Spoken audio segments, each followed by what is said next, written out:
Hello and welcome, everyone. I'm Marissa Kozlov. It's great to have you with us for today's eMarketer Tech Talk, where we host guests from all areas of media, ad tech, and martech.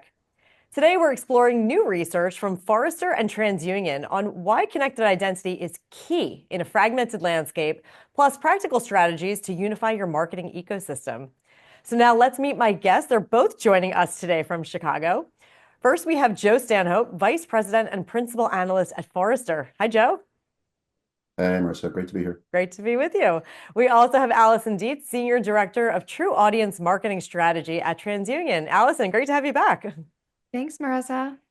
Well, we are so happy that you're with us. We are thrilled that our audience is also with us. So to our audience, please let us know where you're joining us from today. We would love to hear that. Use the chat window on the right to share that with us. And also, if you have any questions for Joe or Allyson, please submit those through the chat. We will do our best to get to as many of those as we can in the second part of the show in our live Q&A. Joe and Allyson have great content planned for you today. Allyson, I'm going to pass it to you. Thanks again, Marissa. So we're really excited to be with you today. And Joe Stanhope from Forrester is going to take you through some research that we worked on together. And we're really excited to share this with the broader audience. So he's going to go through that presentation and help you understand what it is that we've learned. And then we're going to spend some time just talking through those insights for a few minutes, just the two of us. And then we're going to open it up to a broader Q&A. So thank you, Joe. I'm going to pass it over to you and let you take everyone through this incredible research. Yeah, thanks, Allyson. I certainly want to throw out a big thank you to TransUnion and eMarketer for inviting me to be here and the opportunity to talk about this research and this topic, which I think is near and dear and interesting to all of us. And of course, thanks to everyone who's joining us today. I mean, we know your time is valuable. You're busy people just like us. And we're looking forward to spending part of the afternoon with you and having a really interesting conversation. I want to start with, I suppose, the acknowledgement that marketers are no stranger to disruption, right? We've been in the marketing universe dealing with multiple and simultaneous disruptions going on for many years across many dimensions, right? Certainly, we've had an explosion of touch points and devices. Consumers consistently become smarter, more demanding, more sophisticated in how they engage with brands and companies. And certainly during the pandemic, we saw significant movement towards creating seamless loyalty and commerce and marketing, really bringing together a broader spectrum of customer experience practices in meaningful ways. And of course, everything's always getting faster. Velocity is a big topic. The acceleration of engagement and being able to work at the speed of the customer has really become paramount. And this has created a really dynamic environment, especially for the technologies that marketers use. The good news and bad news of this, of course, is that one, we've had, you could call on the face of it, a very, very healthy marketing technology industry. We have now almost an enormous set of choice, right? Where we have a tool that does just about everything a marketer could think up that they want to do, support any kind of engagement with their customer. Really an explosion in vendors, depending on who you talk to, which charts you look at. There's hundreds or thousands even of marketing technology tools at our disposal. But that's come with a cost as well. Of course, it can be expensive, it can be complicated, it can be challenging to leverage all these technologies and constantly juggling different tools and constantly having to make changes to keep up with the marketing evolution that we're trying to deliver on. So we've had a lot of technology, but also sometimes it does create challenges, and it has been known to paint marketers into a corner in their capabilities. And I think we've seen these challenges manifest in a few different ways that show us where organizations are struggling, because it's not just the mere presence that there are many tools that we can use. But one, we've seen a real explosion in integration challenges. If we accept we're going to be using lots of different kinds of data, lots of different applications, lots of databases, then making those tools work together becomes critical. And integrating those elements has become the top challenge for marketers trying to manage their technology and do their work.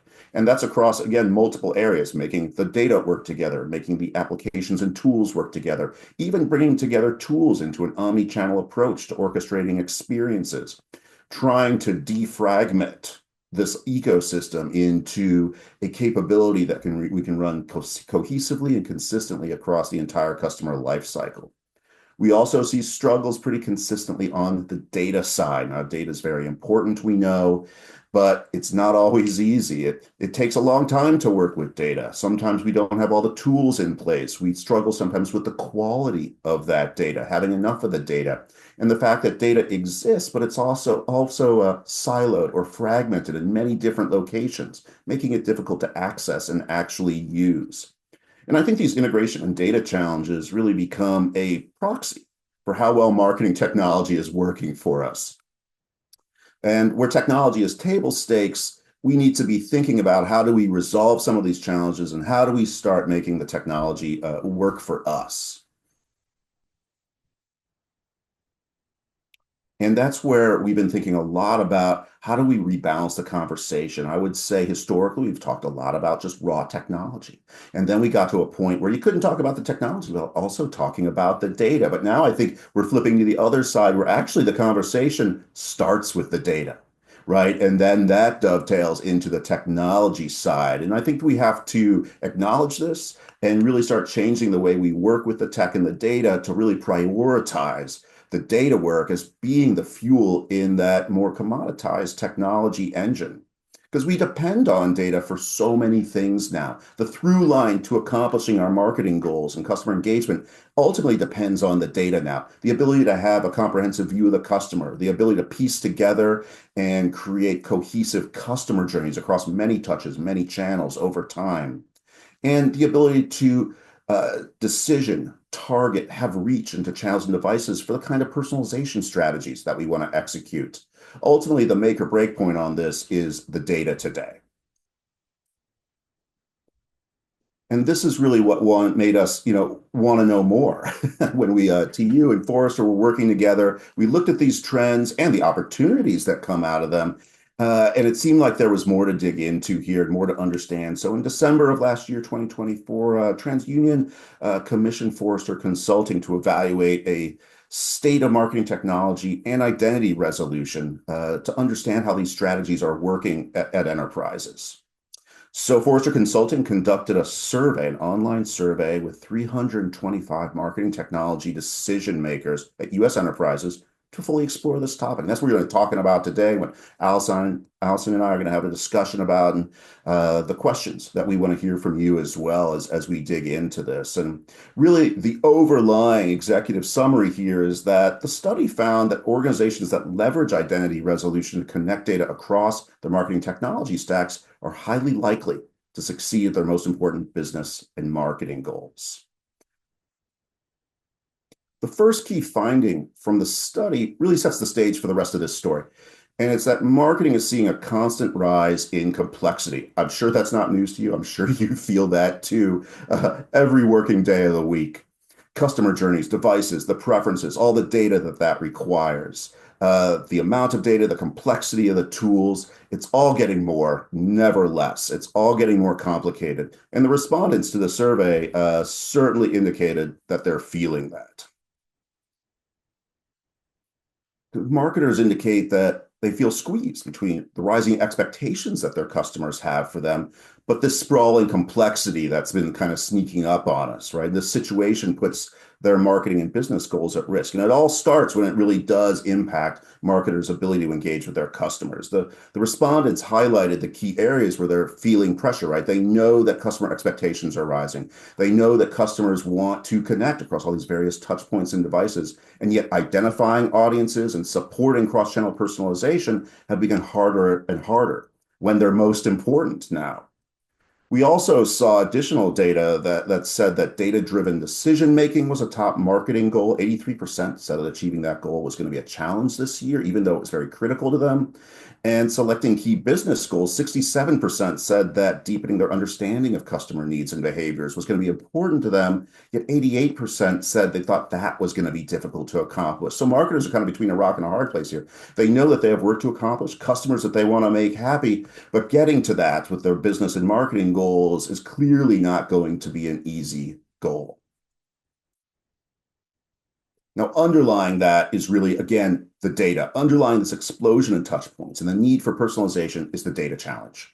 because data grows and becomes more complex along with the rest of this environment, right? The more engagement you have, the faster it is, the more channels, the more sophisticated, the more data it throws off. It becomes a cycle, really a flywheel of creating and generating more data, which generates, of course, more data struggle. And marketers do recognize this impact. They are definitely telling us they see more data, the types, the sources, the volume of that data, and they're telling us at a high percentage that the number of locations of that data, the partners they work with to manage that data and achieve that data are growing as well. So the data environment is blowing up alongside the rest of the customer engagement ecosystem, kind of in lockstep.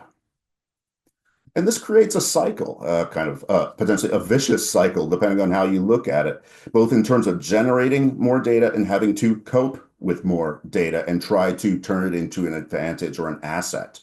And this is where that marketing technology complexity really bites back. Because when we have this level of complexity, it makes it harder for us to work with all this data and manage through these changes. Most marketing technology stacks today use a range of applications and data integration techniques, even security requirements. And it's only getting more complicated. And so what you'll see is 2/3 of these marketing leaders in the study told us they're using 16 or more marketing technology tools, which drives 65% of them admitting that they're struggling to integrate yet more marketing technology tools. And yet, strangely enough, over 2/3 of them are saying we're going to increase our investments in this anyway in 2025 alone. So this is hard. It's getting harder, but we got to keep spending the money and investing in it to try to keep up with our goals and the commitments that they're making to the business. And that's pretty fascinating. The second key finding here is that the study says that while there are endemic trends, that maybe we could even view them as positive or opportunities, right? Because as you have smarter, more engaged consumers, as you have more channels that we can engage with, if you have consumers who are open to personalization from you, that's a positive thing, fundamentally speaking. What marketer doesn't want to be in that environment? We need to work with the data and the technology to take advantage of these opportunities. So we need to actively manage through these challenges before they pose a risk to our key goals. And the challenges are perceived to have a wide-ranging impact, right? The challenges are not merely an inconvenience, but they do threaten our actual ability to deliver. So you start seeing issues where it threatens the current needs that we have. Marketers want to do personalization. They want to run an efficient business. Data struggles challenge that, but those are short-term needs. But also what we see here is that this threatens longer-term needs. If you don't really nip this in the bud now, your data problems and technology issues are going to threaten long-term impacts like the ability to scale up or even start adopting new capabilities that are so important right now, like piloting new AI-generated type capabilities. We're talking a lot right now about the Gen AI functions and even agentic AI. You need the data to be able to do that. And you're going to be limited, right, in being really innovative with new capabilities and scaling up your personalization in the long term if you can't handle the data for it. And this ultimately requires us to rebalance how we work with technology and data together. It's creating this technical foundation for evolving marketing strategies. It's more than just buying more technology or throwing some data around or adding new components onto some legacy marketing technology. Marketers really do need to focus now on that customer data strategy that's going to ultimately fuel their marketing and their marketing technology capabilities. The study showed us pretty clear that marketers do see this and they plan to use 2025 to enhance their organization's ability to manage and use their data. This is really good news. 68% are saying they're going to hire new data science resources, 65% investing in improved data management, 60% saying they want to have centralized data governance. These are good and appropriate things. We would perhaps expect and encourage them. What stands out to me, at least, is that these same respondents, right, who are telling us they're really going to invest resources in the organizational management and the activation of data for insights and customer engagement are overlooking a really important key tool that can really assist in making this all happen. They're kind of overlooking the power of identity resolution. It's highlighted in yellow here, but we see less than half of the respondents, 45%, told us that improving identity and matching would be a focus this year. past everything else they're already working on. And we think this is a missed opportunity. Identity resolution is a powerful tool set and really help marketers control technical complexity by helping them operate from a position of optimized data quality, getting the speed they need out of the environment, having consistency across data sources, and just making the data accessible and usable, resolved at the right level for marketing to benefit and action on it. In short, marketers are in position to make informed decisions and pursue strategies based on more accurate and complete intelligence, and that's facilitated by identity resolution. So during the study, we examined respondents to the survey who had been more effective at connecting customer data. Essentially, we picked out a cohort that we called identity connectors of respondents who have invested in and have great accomplishment in the area of identity resolution. And we compared that cohort of strong identity resolution, the identity connectors, with the rest of the group to see if there were meaningful differences in how they're accomplishing their goals. And indeed, there is a difference. And the respondent data really bears this out. When we look at the identity connectors, 88% of them tell us they're on track to outperform their goals in personalization, 80% going to exceed their goals on decision making, and 73% say they're on track to improve marketing ROI. That's pretty compelling, right? A pretty straight line between what's the difference between all these groups, the investment in identity resolution, and we see strong confidence with this group that they're achieving their marketing goals. So we see similarly on the business outcomes side, 88%. Looking to improve customer insights, 93%. That's pretty all-star. Looking to improve overall customer experience and engagement, and 69% on pace to improve customer retention. So there's a strong difference, right, between this cohort who's strong in identity resolution and those who haven't fully committed yet. And this really lies out the central hypothesis, right, of this study, saying that this is a real differentiator and the power tool, right, for really taking control of data to be the fuel in that marketing technology engine. Ultimately, the study revealed 4 key recommendations that you can take and apply back in your own business as you go along this journey of mastering the technology and the data side to support your marketing goals.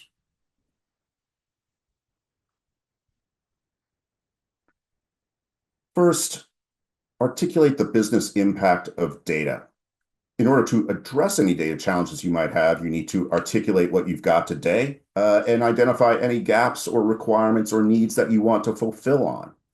So we strongly recommend that everyone in the audience, all the companies out there, conduct an assessment to identify their data and data sources that are currently being used, any gaps in their data capabilities, and any limitations they see, of course, related to critical factors like privacy and preference management issues, how they're generating insights, impacts on their campaign targeting and personalization, and how they measure it.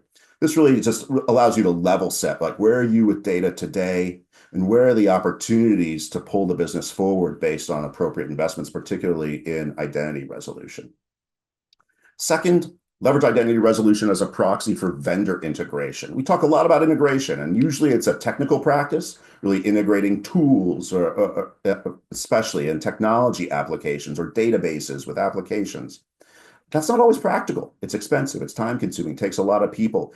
This technology stack today is so complex and sprawling, you're never going to integrate all of it. That is not going to happen. There's not enough hours in the day or money in the budget to ever fully accomplish that. So rather than fully depending on just integrations, pure technical integrations for everything, we actually recommend using consistent data, right, as a proxy for data integration underneath all the applications. You can use a unified data strategy to deliver consistent, correct, properly verified data to all of your applications, right? Consistently, accurately, in a timely way. So if all of your tools are working from essentially the same data set, they can behave as though they are integrated. Third, marketing technology disruption creates a mandate for identity investments. And the byline here is don't waste a good crisis. You're going to have to make changes in your business to accommodate exogenous trends, right? Privacy regulations, consumer behavior changes, new data practices, data deprecation, right? The changing use of, say, like cookies, third-party cookies. We're going to have to make those changes, whether we like it or not, because those are changes from outside our companies that are coming down on the marketing world. And this has been happening for years. This isn't necessarily new, but we're going to have to make these changes and continue to adapt to them. So what we encourage you to do, think about how you can pile as much change management investment into those shifts as you can, right? Let's use these mandatory changes to also bring along all the changes to data and data management and technology as we can. So we can accomplish as much with these changes and any disruption that may occur as possible. If you can embed data consolidation and enrichment and data access expansion and customer recognition identity work into your data modernization efforts, you're going to get so much more out of those efforts than just pure compliance. And finally, define your identity resolution roadmap. Identity resolution in particular is really an ongoing strategic program. It's not a one-off project or something you're going to be do once, and you're all done with it, right?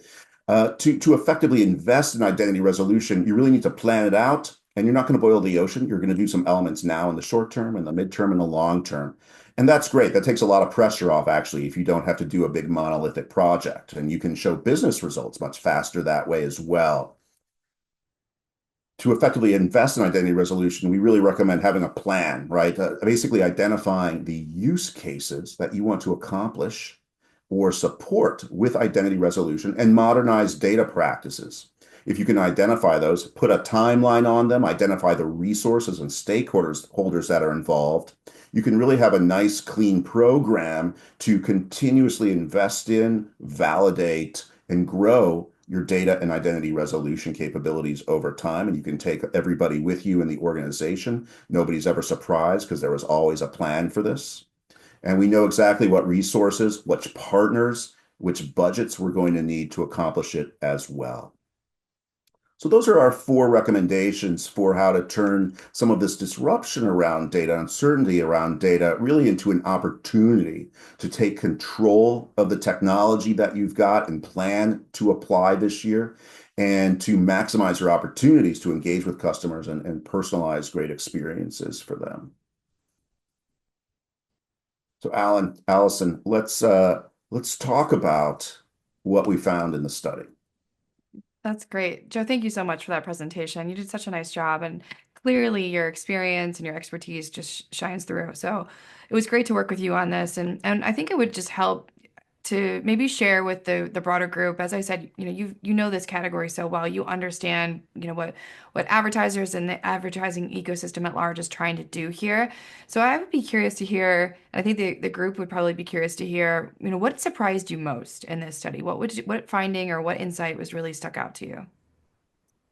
What was possibly surprising, certainly consequential, was the solid recognition that data is critical to marketing technology. That's really positive and also accretive to overall marketing success. We love seeing that.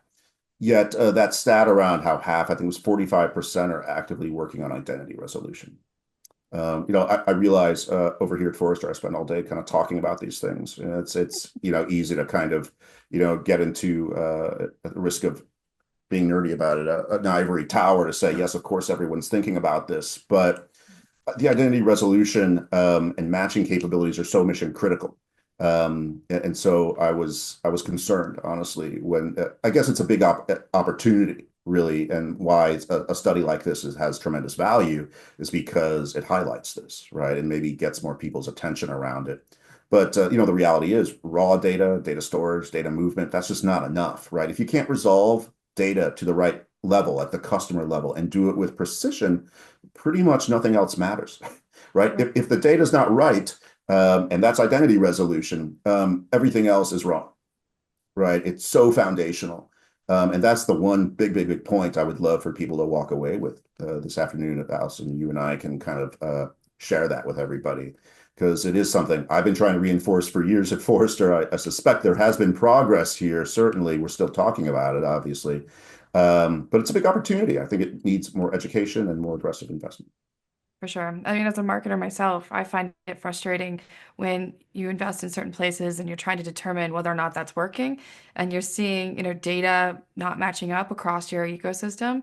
That can be really challenging because it really shows how difficult it is to make better decisions, to execute things like data-driven decision making, and to also show ROI. So I could completely agree with you, but I think it clearly is often overlooked. And there's almost never a lack of data. Everyone's got, honestly, data coming out of the woodwork. Too They'd much. probably like to have less data, if we're being totally honest. Just possessing the data, even in siloed, fragmented ways, that's not enough. You can't just lob all the data into some data warehouse and hope it's going to work out at the end, right? That's an abdication of a strategy. You've got to be able to resolve it the right way and make it actionable. And that, again, is where the identity resolution capability comes in. Yeah, I mean, the thing that stuck out to me in particular was this data point around marketers claiming to be using 16 or more MarTech solutions. So to your point about having your data in different places, it really is clear that there's a lot of data fragmentation. Do you think that's actually an understatement, if you will? I think it's low. But to be fair, I think that number depends on scope of who you're talking to, right? It means different things to different people, and that's nobody's fault. But it's one of those things where you need to be quite specific, I think, if you want to get an honest number. I don't think the number in this research is wrong, but depending on how someone responds to a survey, honestly, what their purview is, how much of a view of the whole tech stack they actually see on a regular basis, they may have a different number, right? You could also say it depends on how you interpret using multiple tools from a single vendor, right? There are some large suite vendors that sell lots and lots of different modules and tools. You could say, oh, we have one tool and maybe that's the whole thing, or maybe we have 15 tools through that one vendor.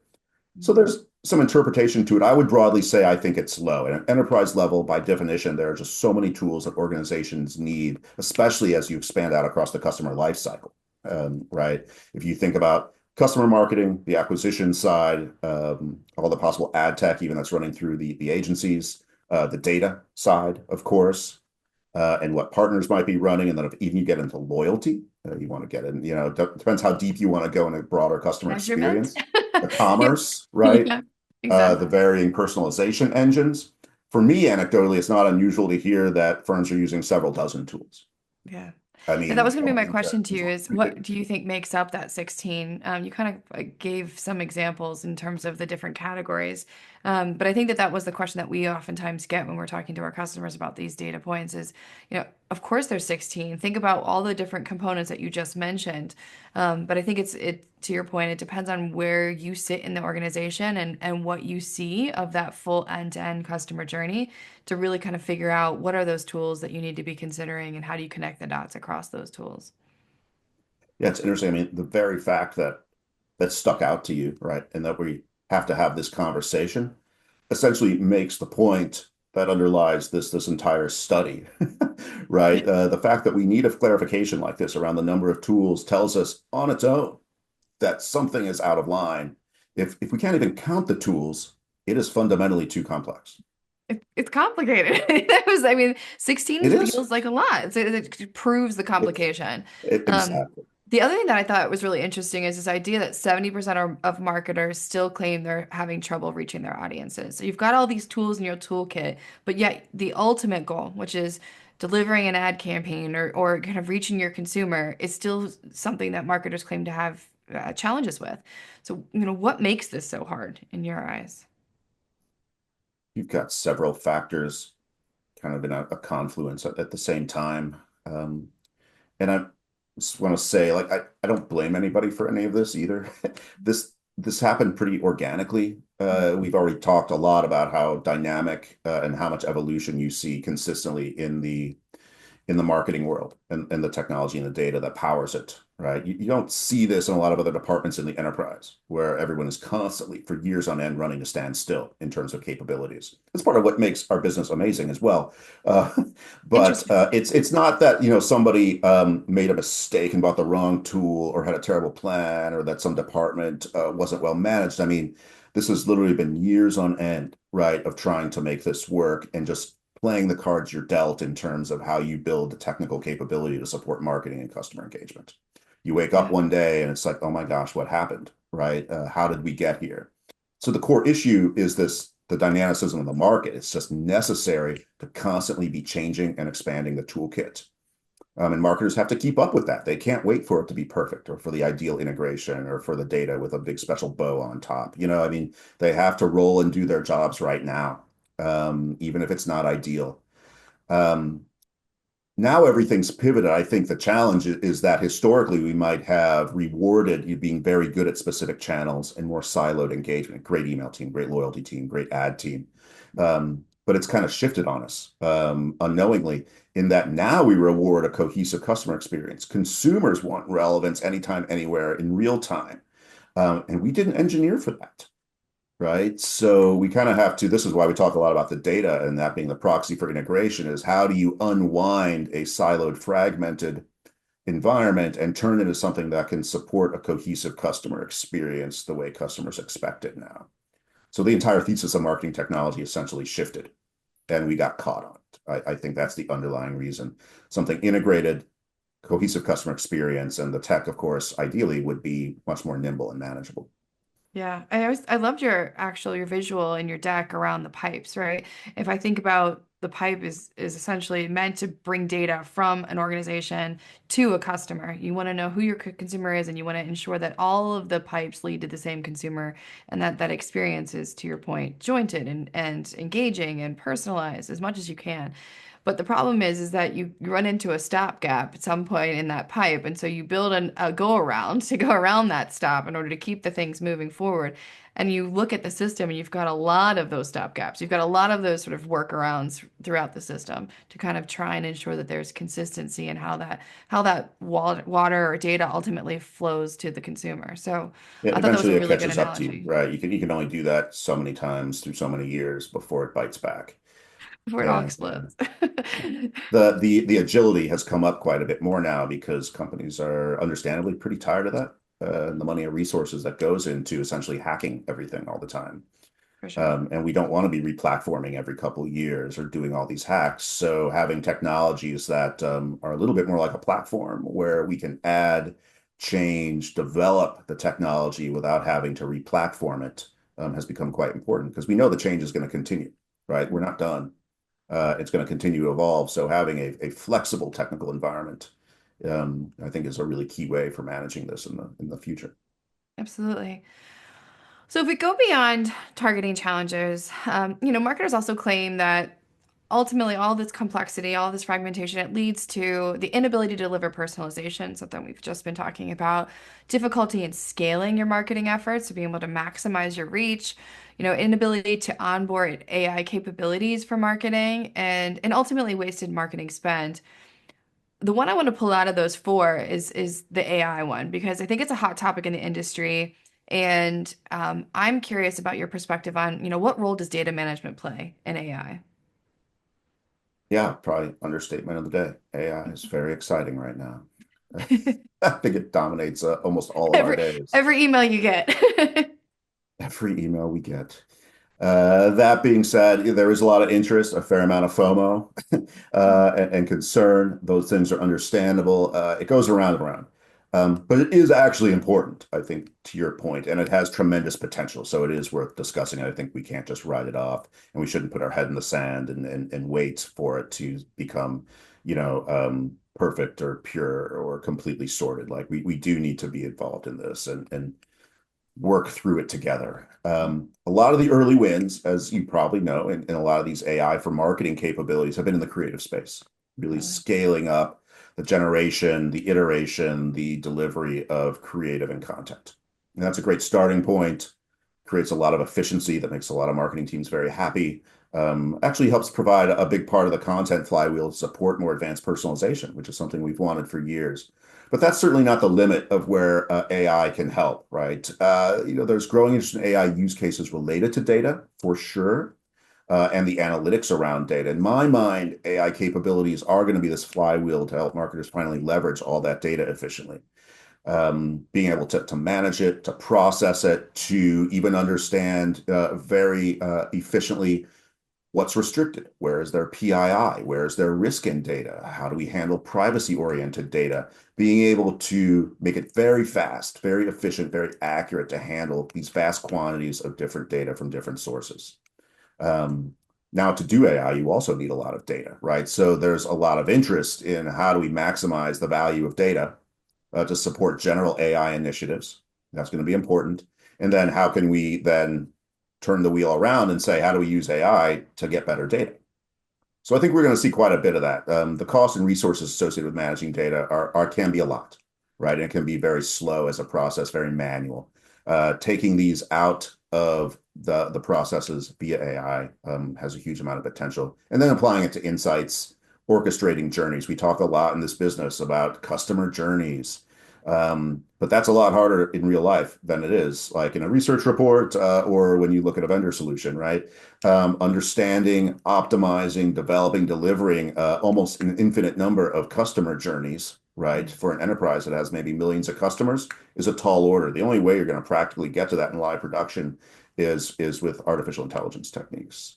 The Gen AI, now the agentic AI capabilities that are coming out to handle the data that goes into that, the optimization and insights, the decisioning, and then continuously tuning it. So AI has a huge amount of potential. We are finally, though, seeing now a lot more interest around using it on the data side. And so we're going to see, I think, a pretty big explosion of that pretty soon. Yeah, that's good to hear. And I do think it comes back to some of the things we've been talking about, which is getting that foundation right. So Yeah. that you do have sort of that garbage in, garbage out mentality too, which is making sure that whatever you're putting into your AI models is actually, well vetted and clean so that you can That's right. do more with what you have. So this was a really fun discussion. I'm going to have Marissa come back on and open it up to the broader audience and pull some questions from the broader group as well. Yeah, thanks, Allyson, and thank you, Joe. That was excellent content for both of you on connected identity. I really enjoyed your fireside chat with each other, and especially that stat on the amount of MarTech tools firms are using. I mean, that was certainly eye-opening. So thank you for that, as well as all of the other great data that you both shared. We have a number of questions that have come in. Our audience has been very engaged with us. So let's get right to those questions. Joe, the first one is for you. What is the best practice for solving identity? Folks push for a single persistent ID, such as a frequent flyer mile number, but the reality is IDs change across channels. So how do you best solve for this while also remaining flexible? I think realistically, there's no such thing as like say one ID to rule them all. You need different levels of identification and resolution at essentially different stages of the customer lifecycle. The way we identify, track someone, say, when they're in the acquisition pipeline. Like the paid media is fundamentally going to be different than how we track a known customer in our loyalty program. Those are going to have their own matching techniques and identifiers and tracking. And we have to think about ways to bridge those different levels of identification. There's going to be times when someone is, of course, unknown to you as a brand, but we become a customer over time, and then a loyalty member over time, and a repeat customer over time. So there's a progression of using the IDs and matching the multiple IDs together over time. But there's a spectrum to this. And so I think we should be practical in the sense that we're going to be managing multiple levels of identity across the customer lifecycle. Okay, Allyson, I see you nodding your head. Anything else to share on that one? No, I totally agree with Joe. I think you hit the nail on the head. There is this idea of, what a lot of people have called is like the golden record. But I think what you said is, based on where your use case is the level of information and the type of information you're going to need about that consumer, whether that's online identifiers or offline identifiers, or, whether that's an ID match, an ID sync with the RTB system. So I think it's just going to really depend on where you are in that customer lifetime journey. And in terms of what information and what details you need about the customer. All right, thank you both. Yeah, expect multiple identity spaces, essentially, and then having the appropriate level of transit, essentially, across, right, those identity spaces as customers move through their life cycle. Exactly. And hopefully that makes everybody feel better, because you shouldn't feel pressure to have literally one ID that applies to literally every single situation, every use case, every channel, every situation your customer might be in. That doesn't exist, and you shouldn't feel pressured to have to do that. All right, thank you. Joe, you talked about CDPs. Can you share additional insights on the roles of a CDP in regards to identity resolution and consolidation and unification of profiles? Yeah, well, one of the primary jobs of a CDP is to ingest data from many different places, typically first-party data, and to compile that into customer profiles. That's effective functionally, what CDPs do, right? And then they make that data available for lots of really useful marketing and insights purposes. So its job is to make data actionable for marketers, and it does that through the compilation and development of what you could consider to be a data asset of those compiled customer profiles. Okay. And that's quite useful. Identity resolution does play a role in that. Again, there are many ways to match up the data. A lot of CDPs have a fairly standardized kind of matching set of mechanisms through using various techniques. Most of my customers, especially the ones at large companies, actually also enhance or enrich their CDP profile compilation with external or proprietary identity resolution capabilities as well as data enrichment and data hygiene capabilities. So think of the CDP as really the matching and compilation mechanism and storage system. And then having a more advanced identity resolution and identity graph capability through a provider, interestingly, like TransUnion, to bolster that CDP capability for maximum precision and scale in the way that the profiles are built. So it becomes sort of a multiple capability. You're going to have the CDP that does a lot of this technical heavy lifting of moving the data around and matching it up. And then you're going to have like kind of the data provider like a TU that offers all the data services and identity resolution capabilities to power the CDP. Okay, thank you. Yeah, I would just add on top of that, it's a great answer, Joe. I completely agree with you. I think there are great examples of where we've worked with our clients. For example, a D2C retailer, an apparel company, who was able to deduplicate their data. So they were using us and using their identity resolution capabilities, being able to they actually removed 24% of their customer records, which is a considerable amount considering how much duplication they really were seeing in their data. And that actually helps them to lead to a 5x improvement in marketing ROI. So they weren't just sending messages to the same person over and over again, thinking that they were different people, but instead they were being able to be much more efficient in how they spent those dollars and how they were able to execute their marketing campaigns so that they could really reach that customer base more effectively. So I think that that's kind of a great example of how your CDP kind of layered on top with ID resolution to ensure that you are sort of limiting that deduplication helps to ensure that you're maximizing your impact of your marketing investment. All right, thank you. Our next viewer wants your take, both of you, actually, I think this will be great for both of you, on the future of alternative IDs, such as ID5, UID2, and the like, and also what's their potential adoption in the market? Allyson, I'll ask you first. Yeah, I think Joe kind of addressed this one a little bit earlier in terms of like ID resolution. Is there an ID to rule them all sort of story? There's a rule for sure for all of these IDs, and we feel really strongly that they have the right time and place, depending on the use case. We partner with a lot of these companies, and we also partner with our customers to match those IDs to other records, whether that's online or offline data as they need to. So I think it's going to continue to be a part of the ecosystem. But I think, Joe's answer earlier is really interesting in terms of, each identifier has its role, depending on the use case. And in this case, that use case is really in that unauthenticated ecosystem where you're trying to, reach an audience that's maybe a little bit less known to you. Yeah, I think that's all correct. I mean, identity resolution, especially when you get into sort of the paid media and programmatic, it's been a rough couple of years. It pretty much got all blown up essentially by all the data deprecation changes and the threats from Google around third-party cookies and Chrome and those sorts of things. A bit of a bad pun, an identity crisis for identity resolution, right? Where it had to change, right? So you've seen essentially a complete reformulation of identity resolution in the last few years, as essentially we have a massive loss of signal, right, in the environment. The authenticated type solutions like a UID2, there's others as well. You mentioned like an ID5. have become very important in especially the paid and programmatic space again, but that's specific to right a set of channels and a part of the customer life cycle, right? They do not essentially cover literally everything, nor would we expect them to. I think they're going to continue to grow and be developed, and they continue to value, and you see adoption of those certainly ramping up across a few of them. But I think the big challenge and what I'll be looking for over the next couple of years is what kind of interoperability and scale we really truly get out of them, right? These are new things, right? They're still developing, still growing, still scaling out, right? We're still relatively new at this. Right? It might feel like it's been forever, but it really hasn't. So there's no one ID, even in the authenticated space, that can do everything now, right? So we do need multiple IDs, I believe.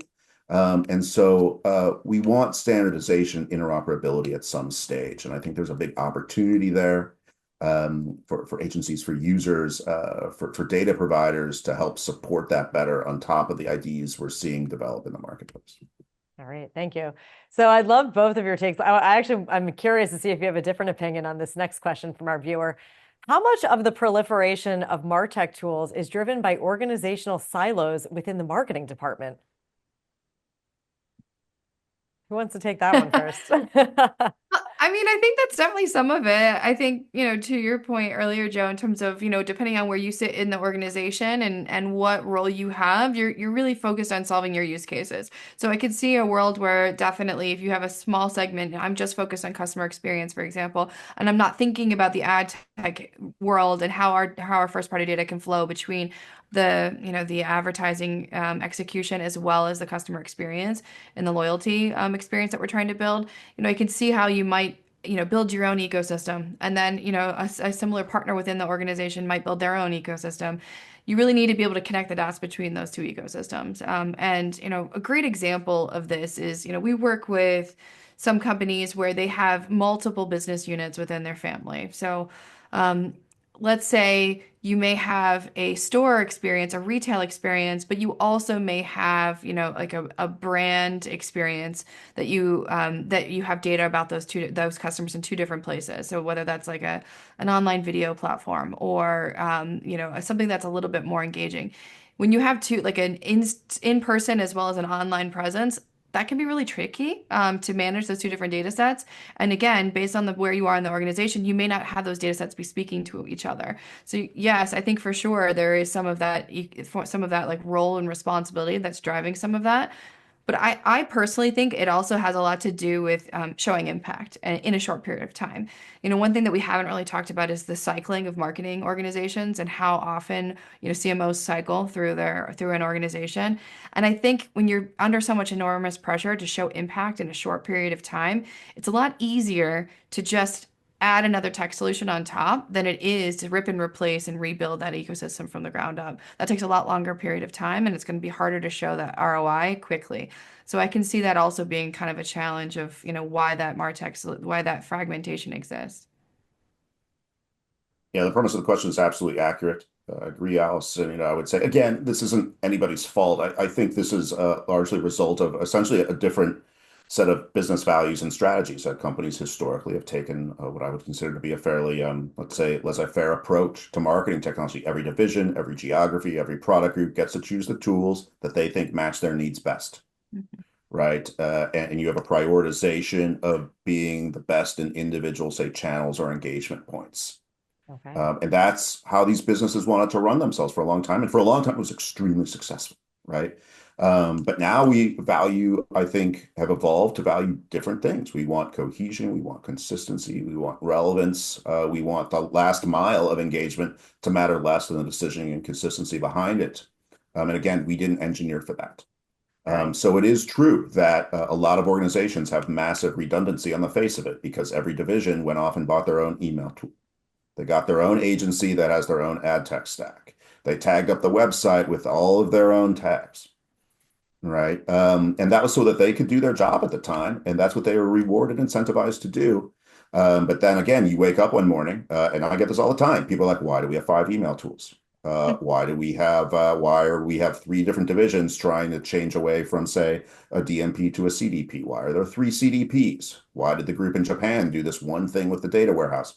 It just gets out of control, right? Now, especially economically speaking, we're pushing so hard for efficiency, right? And resource control, that this kind of redundancy or technology that's underutilized is no longer deemed acceptable. And so that's driving kind of a lot of reformulating the marketing technology challenge. But yeah, redundancy and underutilization tools is endemic in the environment today. And more companies know it. But like Allyson said, you have to be very, very committed to want to make those changes, because you're talking about tools that are actively used in live production and probably make a lot of money. Like when you think about, oh, let's just rip out an email tool that's redundant. Well, that's a lot harder to do than to say, because you're probably making a lot of money and you depend on the revenue from those email programs. So taking a perfectly functioning, good email tool out of production when you don't necessarily have to, is a tough ask for most organizations, especially when they already have several day jobs to accomplish. Correct. So it's hard to have the political willpower, the institutional willpower to force this kind of change into organizations, which is why it persists today. So it's very organic, but it is a problem, and more companies are trying to resolve it moving forward. But it's a big ship to turn. It's going to take a long time for that to filter through all the technology, all the renewals, all the organizations that we need to go through to create that kind of consistency that we're talking about in marketing technology. Which is why we say, don't worry too much about it, just deal with the data, because ultimately that's going to be more valuable. Thank you both for that really, really detailed answer on the silos in the marketing department. We have just enough time to squeeze in one more quick question. Joe, give me 30 seconds on this one. Do you see AI being used to replace identifiers completely versus improving existing data? What are your thoughts? Don't really know if I understand the question. I think that probabilistic matching techniques, where it's possible, will not replace referential identity resolution. If I'm a marketing organization, if I can have referential identity, I will always take that over probabilistic or AI-powered approaches. But practically speaking, it's going to be a combination of techniques because there's so much different data out there, so many controls over, again, that signal. The privacy regulations, we're going to have to layer multiple techniques to really scale it up. All right. Well, thank you, Joe, Allyson. It was wonderful to be with you. This was great content today. So enjoyed your fireside chat. And thank you so much to our audience for participating, and to you both for answering their great questions. We so appreciate you being here. Thank you. Thanks, Marissa. So before we wrap up today, let me take a moment to tell you more about eMarketer's media channels. You can register for live analyst and tech talk webinars on our events page, emarketer.com/events. Don't forget to check out our various podcasts. We have Behind the Numbers, Reimagining Retail, and also the Banking and Payments Show, which you can listen everywhere you find podcasts and also watch on Spotify, as well as eMarketer's YouTube channel. And finally, please subscribe to our newsletters. Thank you all for joining us. And thanks again to Joe, Allyson, the team at TransUnion, and our eMarketer studio team behind the scenes for making today's webinar possible. We'll see you all on the next Tech Talk.